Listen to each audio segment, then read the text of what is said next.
Speaking of no counterplay, there was no counter to this player. Please welcome Mr. X from the Silver Ooh. Smashers. Hello. Hey, thanks for running this tournament, guys. Yeah, thanks for joining. Thanks for playing. How are you feeling? I'm feeling pretty good. This is the first tournament I've ever won. Oh, ever? Heck yeah. Yeah, I mean, I'm not counting Clash, but outside of Okay. Clash is the first time I've won. Hey, that's really, really cool. So the first question I have is this was a pretty decisive 2-0, but during the Swiss stage, Team Unknown came out ahead. What was different in that game versus these two? I think we didn't have our priorities right. We were playing for top side when we should have been playing for the wrong side, or we should have been playing for bot side. And when it came to team fights, we just kind of misexecuted, hesitated a lot, and didn't pick our targets properly. And yeah, in our first time in Swiss. Okay. So you had a couple of cheesy support picks, and you also went up against Burb, who had the proxy Briar in your last Swiss game. How do you guys communicate as a team and look at these type of things and either come up with or combat such odd things on the map?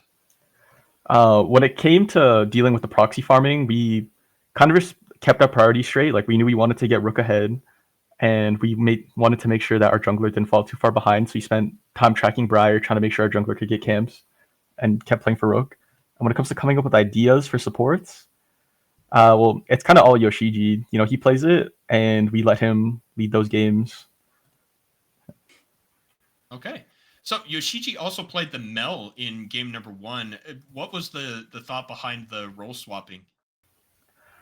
Well, he plays a lot of roles, and so he's been playing a lot of mid currently. So he's very familiar with Mel.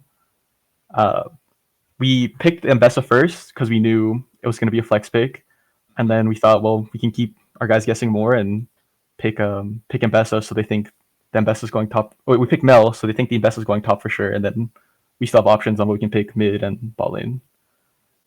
Very clever. It. I don't know if you were paying attention or had the stream up on the side, but you broke both admin and me when we saw the final composition. We had no idea what was going on. It was Uh, it was very silly. well, I'm honestly surprised that the comp worked. Yeah. Well, it worked pretty well.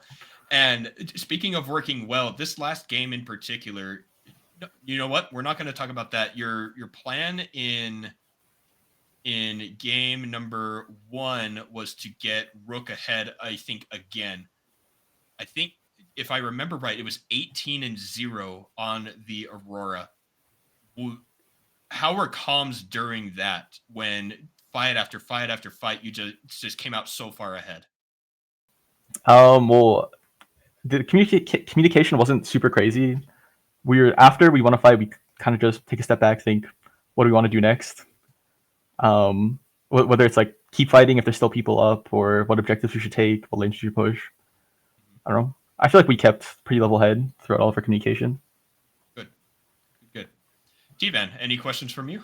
I mean, so far, like, you're sounding like a really solid team with the way that you guys are communicating and talking about the game. It's a very mature mindset through the game. I'm curious about what you guys think for the future of your guys' stack. Are you guys wanting to play in other tournaments outside of PLC? Are you guys like staying together and playing some Clash, or is this just kind of like all right, we'll just play PLC every month and we're chilling?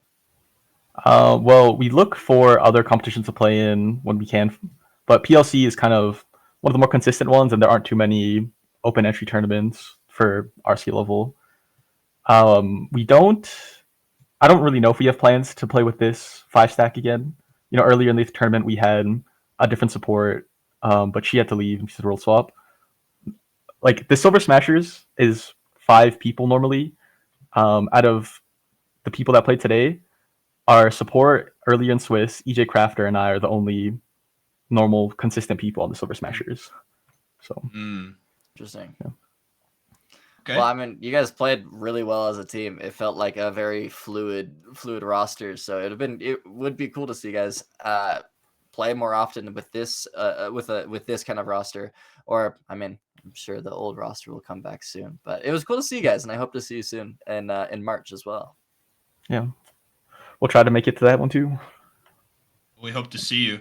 I have one more question about a pick, and then we'll move on to what you, if you have anything to say, Mr. X. The Viego was picked quite frequently and was piloted similarly and effectively by two members of your team. Is Viego one of your top 3 picks for jungle position due to the nature of the champion, or just comfort on from your players? Yeah, it's just something that our players are comfortable with, both junglers we had, and actually Rook Q in the mid lane also plays Viego mid, so it's a little bit of a flex. You just broke T-Van's heart. Yeah, why not, man? Why not? Put him mid too. Yeah, why not? Wukong support. Put Viego mid. Let's do it. Sure. Well, Mr. X, thank you so much. Do you have anything you'd like to say or ask here while we have you on the stream? I don't think so. Just thanks again for running this stuff, guys. Thanks for spending time on it.